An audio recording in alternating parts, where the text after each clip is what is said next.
विद्यार्थी मित्रांनो नमस्कार. इग्नाइट अकॅडमीत आपल्या सर्वांचं मनपूर्वक स्वागत. एअरपोर्ट अथॉरिटी ऑफ इंडिया अर्थात भारतीय विमानतळ प्राधिकरणाची जाहिरात प्रसिद्ध झालेली आहे. इयत्ता 12वी पास असाल तर तुमच्यासाठी विमानतळ प्राधिकरणामध्ये काम करण्याची सुवर्ण संधी आहे. संपूर्ण जाहिरात आजच्या व्हिडिओमध्ये आपण समजून घेणार आहोत. त्यामध्ये एकूण जागा किती आहे, नेमकी शैक्षणिक पात्रता काय लागणार आहे, वयोमर्यादेची अट काय आहे, फॉर्म भरण्याची मुदत आणि परीक्षा पद्धत आणि अभ्यासक्रम या सगळ्या गोष्टी एकाच व्हिडिओत, तेव्हा व्हिडिओ पूर्ण बघा. या ठिकाणी बघा, एअरपोर्ट अथॉरिटी ऑफ इंडिया ही जाहिरात आहे. Direct recruitment of non executive in various disciplines under airport authority of India western region. ठीक आहे, वेस्टर्न रिजन साठी ही जाहिरात आहे. हा नंबर आहे जाहिरातीचा. पुढे बघा, यामध्ये ह्या वेगवेगळ्या पोस्ट आहेत. बघा कुठल्या कुठल्या आहेत. सिनियर असिस्टंट ऑफिशियल लँग्वेज मध्ये आहे, सिनियर असिस्टंट ऑपरेशन्स मध्ये आहे, सिनियर असिस्टंट इलेक्ट्रॉनिक्स मध्ये आहे, सिनियर असिस्टंट अकाउंट्स मध्ये आहे आणि ज्युनियर असिस्टंट फायर सर्व्हिस मध्ये आहे. आता ह्या वेगवेगळी पदं आहेत. सिनियर असिस्टंट ऑफिशियलला 2 पदं आहेत, सिनियर असिस्टंट ऑपरेशनला 4 पदं आहेत, सिनियर असिस्टंट इलेक्ट्रॉनिक्सला 21 पदं आहेत आणि सिनियर असिस्टंट अकाउंट्सला 11 पदं आहेत. सगळ्यात जास्त पदं आपल्याला या ठिकाणी दिसत आहेत ती म्हणजे ज्युनियर असिस्टंट फायर सर्व्हिस. आता विद्यार्थी मित्रांनो, ही जे काही आपण 5 वेगवेगळी पदं पाहिलेली आहेत, यामध्ये ह्या जी वरची 4 पदं आहेत, या 4ही पदांना अनुभवाची आवश्यकता आहे. हे 5 नंबरचं एकमेव पद ज्युनियर असिस्टंट फायर 168 पदं आहेत. या पदासाठी कुठल्याही प्रकारे अनुभवाची आवश्यकता नाही. तेव्हा इयत्ता 12वी उत्तीर्ण असाल तर तुम्हाला हा फॉर्म भरता येईल. तेव्हा आजच्या व्हिडिओमध्ये आपण याच पदाच्या अनुषंगानं संपूर्ण माहिती घेणार आहोत. तेव्हा व्हिडिओ पूर्ण बघा. बघा, या ठिकाणी ही ऍडव्हर्टाइजमेंट आहे. आता सगळ्यात महत्वाची गोष्ट या ठिकाणी काय सांगितलेलं आहे, हा फॉर्म भरण्यासाठी तुम्ही महाराष्ट्र, गुजरात, मध्य प्रदेश आणि गोवा या 4 राज्यांचे रहिवासी असाल किंवा या 4 राज्यांपैकी कुठल्याही एका राज्याचे रहिवासी असाल तरच हा फॉर्म भरता येईल. तेव्हा महाराष्ट्राच्या दृष्टीने ही खूप चांगली गोष्ट आहे. लक्षात घ्या, आपल्याला या ठिकाणी फॉर्म भरता येणार आहे. संपूर्ण डिटेल्स या जाहिरातीबाबतचे तुम्हाला www.ai.aero करिअर्स किंवा रिक्रुटमेंट या वेबसाईटला तुम्हाला बघायला मिळेल. बघा, आता ज्या पदाबद्दल आपण बोलतोय ज्युनियर असिस्टंट फायर सर्व्हिस, याची पदं एकूण पदं आहेत 168. हे लक्षात घ्या. यामध्ये अनरिझर्व्ह म्हणजे ओपन कॅटेगरीला ओपन साठी 82 पदं आहेत, एससी ला 23 पदं आहेत, एसटी ला 22 पदं आहेत, ओबीसी याला 25 पदं आहेत, ईडब्ल्यूएस ला 16 पदं आहेत. त्यानंतर एक्स सर्व्हिसमॅनला वेगळी 24 पदं आहेत आणि एक्स अग्निवीर यांना सुद्धा 16 पदं आहेत. तेव्हा 168 पेक्षा जास्त पदं आपल्याला या ठिकाणी बघायला मिळतात. पुढे बघा, आता शैक्षणिक पात्रता नेमकी काय लागणार आहे. शैक्षणिक पात्रतेमध्ये यांनी काय सांगितले बघा, ज्युनियर असिस्टंट फायर सर्व्हिस साठी 10+3 years approved regular diploma in mechanical, automobile, fire. या 3 जे त्यांनी गोष्टी सांगितल्या आहेत, मेकॅनिकल, ऑटोमोबाईल किंवा फायर, यामध्ये तुमचा डिप्लोमा 10वी नंतर झालेला असला पाहिजे 3 वर्षाचा. तो पास तुम्ही असणं गरजेचं आहे. तर हे नसेल तर मग त्यांनी सांगितलेलं आहे 12th pass regular study with pass mark. फक्त 12वी उत्तीर्ण असणं गरजेचं आहे. जर तुमची 12वी झालेली असेल तरी पण तुम्हाला हा फॉर्म भरता येणार आहे. पुढे बघा, आता ह्या 12वी सोबत त्यांनी काय सांगितलेलं आहे, तुमच्याकडे ड्रायव्हिंग लायसन्स सुद्धा असणं गरजेचं आहे. मग बघा, लायसन्स कुठलं लागते, तर लायसन्सला पण त्यांनी ऑप्शन्स दिलेले आहेत. एक तर valid heavy licence, valid heavy vehicle driving licence as on the date of advertisement. Advertisement ज्या दिवशी आलेली आहे आता त्या दिवसाच्या अगोदरचं तुमच्याकडे काय पाहिजे आहे, हेवी व्हेकल चालवण्याचं लायसन्स असणं गरजेचं आहे. आता जड वाहन चालवण्याचं लायसन्स तुमच्याकडे असणं गरजेचं आहे, पण ते नसेल तर मग त्यांनी काय सांगितलंय बघा, valid medium vehicle licence issued at least 1 year before the date of advertisement. ही ऍडव्हर्टाइजमेंट येण्याच्या 1 वर्ष अगोदर तुमच्याकडे मीडियम व्हेकल लायसन्स हे असणं गरजेचं आहे. पण हेही नसेल तर पुढे काय सांगितलंय बघा, व्हॅलिड लाईट मोटर व्हेकल. आता हे लाईट मोटर व्हेकल सगळ्यांकडेच असतं, लक्षात घ्या, आपल्या जवळपास सगळ्या विद्यार्थ्यांकडे असतं. तर हे valid light motor vehicle licence issued at least 2 years before the date of advertisement. हे लक्षात घ्या. LMV लायसन्स सांगितलेलं आहे, लक्षात घ्या. तर valid light motor vehicle licence म्हणजे तुमच्याकडे हलके वाहन चालवण्याचं लायसन्स ही ऍडव्हर्टाइजमेंट येण्याच्या किमान 2 वर्ष आधी असणं गरजेचं आहे. 2 वर्षापूर्वीचं लायसन्स तुमच्याकडे असणं गरजेचं आहे. तर ही आहे लायसन्सची अट, लक्षात घ्या. 12वी सोबत लायसन्सची अट सांगितलेली आहे. अर्थात 10वी प्लस 3 वर्ष डिप्लोमा असेल तरी लायसन्स लागणार आहे, 12वी झालेलं असेल तरी सुद्धा लायसन्स लागणार आहे. कुठल्याही प्रकारे एक्सपिरियन्सची आवश्यकता या ठिकाणी नाही. पुढे आता त्यांनी सांगितलंय मग तुम्हाला की driving test will be conducted on light motor vehicle. Exam झाल्यानंतर जी ड्रायव्हिंग टेस्ट होणार आहे तुमची लाईट मोटर व्हेकल वरती असणार आहे, लक्षात घ्या. ठीक आहे. पुढे आता वयोमर्यादा किती वर्षापर्यंत हा फॉर्म भरता येणार आहे, तर 24/3/2025 ही वयोमर्यादा गणण्याची दिनांक आहे. या दिवशी तुमचं वय जास्तीत जास्त 30 वर्ष असेल तर तुम्हाला फॉर्म भरता येईल. आता यामध्ये तुम्ही जर एससी किंवा एसटी मध्ये असाल तर तुम्हाला 5 वर्ष रिलॅक्सेशन आहे, म्हणजे 30 अधिक 5 35 वर्षापर्यंत फॉर्म भरता येईल. तुम्ही जर ओबीसी मध्ये असाल तर तुम्हाला 3 वर्ष रिलॅक्सेशन आहे, हे लक्षात घ्या. म्हणजे 30 + 3 33 वर्षापर्यंत तुम्हाला हा फॉर्म भरता येईल. पण ओबीसी अंतर्गत तुम्हाला रिलॅक्सेशन घ्यायचं असेल तर नॉन क्रिमिनल सर्टिफिकेट लागणार आहे, हेही लक्षात घ्या. आता फॉर्म भरण्याची मुदत बघा, 25 फेब्रुवारी पासून फॉर्म भरण्याची प्रक्रिया चालू झालेली आहे. 24 मार्च 2025 पर्यंत आपल्याला फॉर्म भरता येणार इथं. आता एक्झामची डेट तुम्हाला ही जी वेबसाईट तुम्हाला मी सांगितलेली आहे या वेबसाईटला तुम्हाला उपलब्ध करून दिली जाईल. आता पगार सगळ्यात महत्वाची गोष्ट. आता ज्या पदाबद्दल आपण बोलतोय ते ज्युनियर असिस्टंटचं पद आहे. आता इथे 31,000 ते 92,000 पगार तुम्हाला सांगितलेला आहे.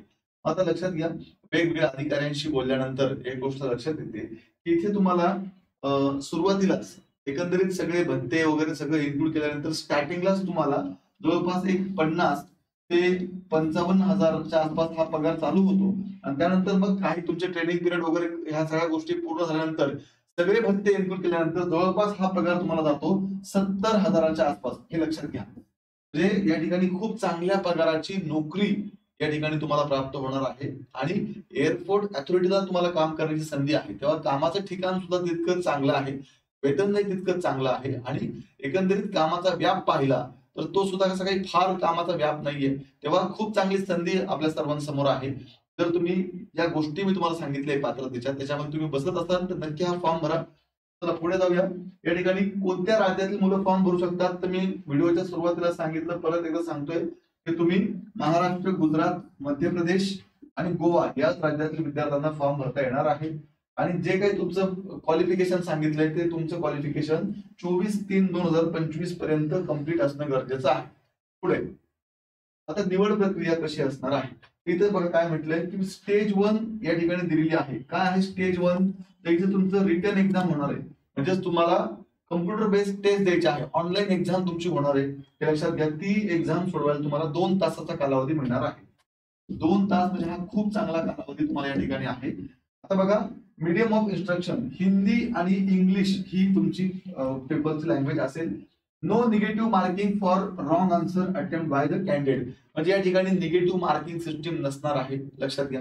पुढे मिनिमम तुम्हाला मेरिट लिस्ट मध्ये यायचं असेल तर ओपन कॅटेगरीच्या मुलांनी 50% मार्क्स ओपन,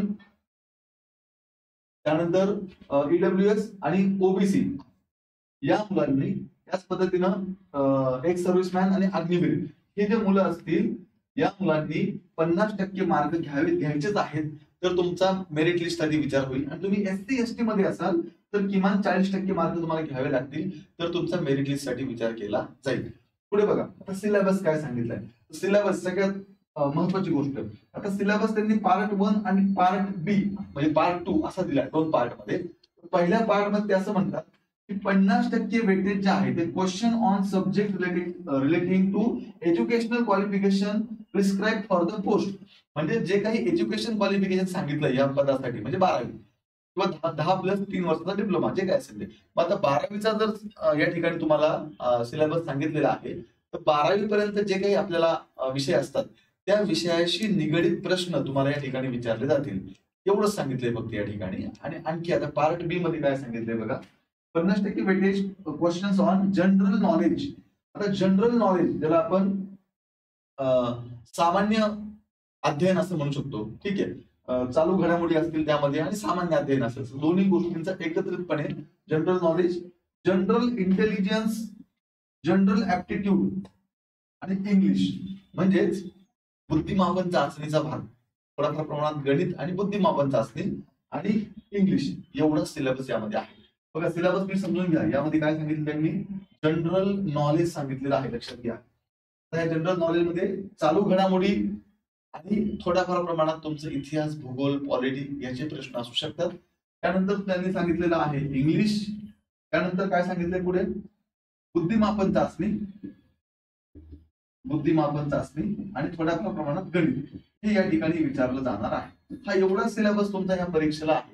12वीच्या संदर्भात काही प्रश्न म्हणजे 50% वेटेज हे 12वी पर्यंतचे प्रश्न आणि 50% वेटेज हे या 3 विषयांसाठी असणार आहे, हे लक्षात घ्या. आता विद्यार्थी मित्रांनो, टेस्ट मग नंतर काय असणार, पेपर झाल्यानंतर तुमची बायोमेट्रिक अटेंडन्स असणार आहे. त्यानंतर डॉक्युमेंट व्हेरिफिकेशन तुमचं होणार आहे, इन्क्लुडिंग ड्रायव्हिंग लायसन्स. लक्षात घ्या, ड्रायव्हिंग लायसन्स पण चेक केलं जाणार आहे. त्यानंतर फिजिकल मेजरमेंट, तुमची हाईट, चेस्ट हा क्रायटेरिया तुम्हाला इथे पूर्ण करायचा आहे, तोही तुम्हाला सांगतो मी, तो तुमचा तपासला जाणार आहे. त्यानंतर ड्रायव्हिंग टेस्ट होईल आणि फिजिकल एंड्युरन्स टेस्ट तुमची होणार आहे. चला आता पुढे जाऊया. ही इथं सूचना सांगितली त्यांनी. काय सांगितली सूचना, की तुमची कम्प्युटर बेस्ड टेस्ट होईल. त्यानंतर शॉर्ट लिस्टेड कॅन्डिडेट म्हणजे त्या कम्प्युटर बेस्ड टेस्ट मध्ये जे मुलं पास होतील त्यांना पुढे मग बायोमेट्रिक साठी, त्यानंतर डॉक्युमेंट व्हेरिफिकेशन साठी, त्यानंतर मेडिकल एक्झाम साठी त्यांनी ती प्रोसिजर परत सांगितली, जी आपण आज डिस्कस केली, ती सगळी या ठिकाणी असणार आहे. मग आता बघा पुढे, फिजिकल स्टँडर्ड म्हणजे काय आपली रिक्वायरमेंट आहे फिजिकलची. तर मुलांसाठी हाईट जी आहे ती 167 सेंटीमीटर लागणार आहे आणि मुलांचं जे वजन आहे ते 55 किलो किमान असलं पाहिजे. ही क्रायटेरिया आहे मुलांच्या बाबतीत उंचीचा, 167 हाईट आणि वजन जे आहे ते 55 किलो कमीत कमी. आता चेस्टचा क्रायटेरिया काय आहे, तर छाती जी आहे ती न फुगविता आपली 81 सेंटीमीटर असली पाहिजे आणि फुगवण्याची क्षमता किमान 5 सेंटीमीटरची असली पाहिजे, म्हणजे ती फुगवून 86 झाली पाहिजे, हे लक्षात घ्या. आता मुलींचा विचार केला तर मुलींना फक्त हाईटचा क्रायटेरिया आहे, फक्त हाईटचा क्रायटेरिया काय आहे, तर मुलींसाठी 157 सेंटीमीटर हाईट लागणार आहे, हे लक्षात घ्या. आणि वजन जे आहे ते 45 किलो वजन फक्त लागणार. अशा पद्धतीनं हा क्रायटेरिया देखील आपल्याला कम्प्लीट असणं गरजेचं आहे.